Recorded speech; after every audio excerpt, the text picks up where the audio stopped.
Standard 8 subject general science unit 2 health and diseases मागील पाठाला आपण non infection diseases हा घटक अभ्यासला. आज आपण misuse of medicines, generic medicines, lifestyle and diseases हा घटक अभ्यासणार आहोत. मिसयूज ऑफ मेडिसिन्समध्ये औषधांचा गैरवापर. Sometimes some people take the medicines without prescription of doctor. कधी कधी डॉक्टरांच्या सल्ल्याशिवाय परस्पर काही व्यक्ती औषधे घेतात. Overdose of medicines may affect our body. आणि याच्या अतिवापराने आपल्या शरीरावरती वाईट परिणाम घडून येतात. For example, overdose of painkiller may damage nervous system. जसे सांगायचे झाले तर जास्त प्रमाणात अथवा वारंवार वेदनाशके घेतल्यास चेतासंस्था, एक्सेटरी सिस्टम, लिव्हर, उत्सर्जन संस्था, यकृत यावर विपरीत परिणाम होतो. Overdose of antibiotics may lead to nausea, stomach ache, dysentery, rash, white patches on tongue etc. प्रतिजैविकांच्या अतिवापराने मळमळ, पोटदुखी, पातळ जुलाब, अंगावर पुरळ येणे, जिभेवर पांढरे चट्टे पडणे इत्यादी लक्षणे होतात. Generic medicines. जेनेरिक औषधे. Generic medicines are also known as general medicines. Generic औषधे यांना सामान्य औषधे असेही म्हणतात. This are manufactured and distributed without any patent. या औषधांची निर्मिती व वितरण कोणत्याही पेटेंट शिवाय केली जाते. These medicines are at par in quality with branded medicines. ही औषधे ब्रँडेड औषधाच्या समकक्ष व त्याच दर्जाची असतात. Production cost of these medicines is very low due to fewer expenses on research as their formula is readily available. Generic औषधे तयार करताना त्या औषधातील घटकांचे प्रमाण किंवा त्या औषधांचा फॉर्म्युला तयार मिळत असल्यामुळे संशोधनासाठी खर्च वाचतो. त्यामुळे जेनेरिक औषधांची किंमत ब्रँडेड औषधांच्या किमतीपेक्षा तुलनेने खूप कमी असते. पुढचा घटक आहे लाईफस्टाईल अँड डिसीजेस, म्हणजे जीवनशैली आणि आजार. Lifestyle includes the daily routine and the type of food. जीवनशैली म्हणजे आहार विहार यामध्ये रोजच्या दिनचर्येचा आणि आहाराचा समावेश होतो. Nowadays habits like staying in bed till late morning and going to bed late in night. आजकाल उशिरा उठणे आणि उशिरा झोपणे, आहाराच्या वेळासारख्या बदलणे, frequent changes, meal timing, lack of physical exercise, consumption of junk food etc. आहाराच्या वेळा सारख्या बदलणे, व्यायाम व कष्टाची कामे यांचा अभाव असणे, जंक फूड म्हणजेच अरबट सरबट खाणे, अशा गोष्टींचे प्रमाण वाढले आहे. etc. Have been increase due to this. Such people are getting sick frequently. आणि यामुळेच आजारी पडण्याचे प्रमाण वाढले आहे. If frequency of becoming sick is to be load, people should follow right lifestyle. आजारी पडण्याचे प्रमाण कमी करायचे असेल तर योग्य जीवनशैली अंगीकारणे अत्यंत महत्त्वाचे किंवा आवश्यक आहे.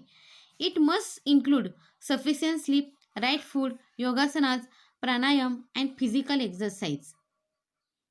यामध्ये योग्य झोप, योग्य आहार या व्यतिरिक्त योगासने, प्राणायाम आणि व्यायाम करणे आवश्यक आहे. Physical exercise should also be as per one's on capacity. तसेच व्यायामसुद्धा आपल्या शरीराला झेपेल असाच करावा. Pranayama and yogasana should be perform under the expert supervision. See the videos of pranayama and yogasana. प्राणायाम किंवा योगासने तज्ज्ञांच्या मार्गदर्शनाखाली करावीत. विविध प्राणायाम व योगासनाची व्हिडिओ आपल्याला आता पाहायला मिळतात. व्हॅक्सिनेशन म्हणजेच लसीकरण. Vaccination is important to prevent the infectious diseases. आजार होऊ नये म्हणून त्यांचा प्रतिबंध म्हणून लसीकरण करून घेणे हे तितकेच महत्त्वाचे आहे. Collect the vaccination schedule chart from near by clinic and study it. तुमच्या जवळच्या दवाखान्यातून लसीकरण तक्ता मिळवा व अभ्यास करा. पुढे आपल्याला एक बॉक्स दिलेला आहे, त्याच्यामध्ये लिहिलेलं आहे डू यू नो. तुम्हाला माहीत आहे का? Government of India declared the Pradhan Mantri Jan Aushadhi Yojana on 1st July 2015. In this scheme, best quality medicines are made available in affordable prices to the citizens. Jan Aushadhi stores are launched for this purpose. पंतप्रधान जन औषध योजना 1 जुलै 2015ला भारत सरकारने जाहीर केली. या योजनेअंतर्गत उत्तम दर्जाची औषधी कमी किमतीत जनतेला उपलब्ध करून देण्यात येतात. त्यासाठी जन औषधी स्टोअर सुरू करण्यात आलेली आहेत. Indian companies export the generic medicines on large scale. However those medicines are sold under brand name with high prices in India. भारतीय कंपन्या मोठ्या प्रमाणात जेनेरिक औषधांची निर्यात करतात, परंतु देशात मात्र ब्रँडेड कंपनीच्या नावानेच जास्त किमतीला औषधे विकतात. इन अमेरिका, पण अमेरिकामध्ये बघा 18% मेडिसिन्स युज्ड आर जेनेरिक.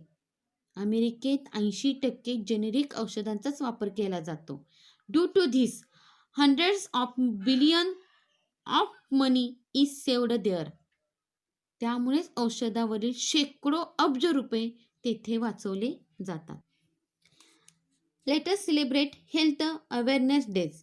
साजरे करूया आरोग्य दिन विशेष. 7 एप्रिल वर्ल्ड हेल्थ डे. 7 एप्रिल जागतिक आरोग्य दिन. 29 सप्टेंबर वर्ल्ड हार्ट डे. 29 सप्टेंबर जागतिक हृदय दिन. 14 June world blood donation day.